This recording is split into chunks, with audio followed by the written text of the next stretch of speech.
The National Archives has released 2,800 records related to John F. Kennedy's assassination on November 22nd, 1963. The White House and President Trump decided to delay the release of tens of thousands of more pages. But we did find interesting papers that increase our understanding of the immediate aftermath of the assassination and how the CIA operated back in the 1960s. The first document that we found that was really intriguing was a memo that J. Edgar Hoover, the FBI director, wrote 2 days after the assassination. The memo is 3 pages long, but it finally ends with a hint of secrecy. Hoover writes, "The thing I am concerned about is having something issued so we can convince the public that Oswald is the real assassin." Conspiracy theorists could read a lot into that memo. Although it's pretty clear by now that the government has long believed that Oswald was the lone gunman in Dealey Plaza, it's tantalizing to think that Hoover, in real time, was trying to force the issue, was trying to say, we need to make Oswald the lone assassin.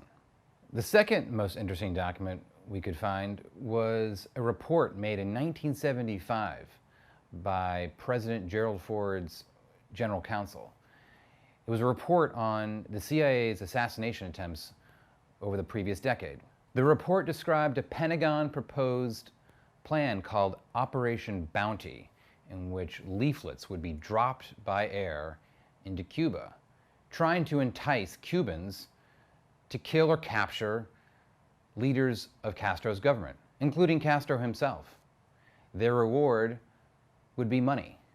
And the report actually spells out how much money the Cubans would get.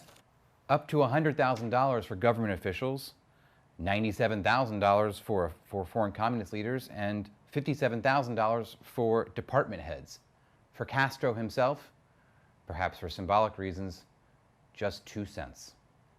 The third most interesting document that we could find was a deposition that the legendary former CIA director Richard Helms gave in 1975, answering questions to the Commission on CIA Activities.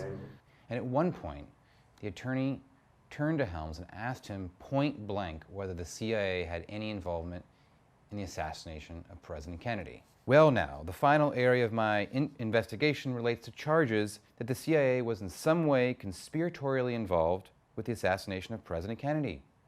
During the time of the Warren Commission, you were Deputy Director of Plans, is that correct? And Helms replies, I believe so. But then the attorney asked him, is there any information involved with the assassination of President Kennedy which in any way shows that Lee Harvey Oswald was in some way a CIA agent or an agent? And then the document just cuts off. And we don't have the rest of the deposition. We'd love to know what the remaining portions say of the deposition. I suspect that Helms denied the assertion or the allegation that the CIA had any involvement in the assassination or that it had recruited Oswald as an asset. But it still would have been interesting to see Helms' denial and how he framed the sentences, the words he chose. Trump has made it clear to national security agencies that he really wants to release all the documents in full by April of 2018. We don't expect a smoking gun to emerge next spring. We believe that if any smoking gun existed, it either would have emerged a long, long time ago, or more likely, it would have been destroyed.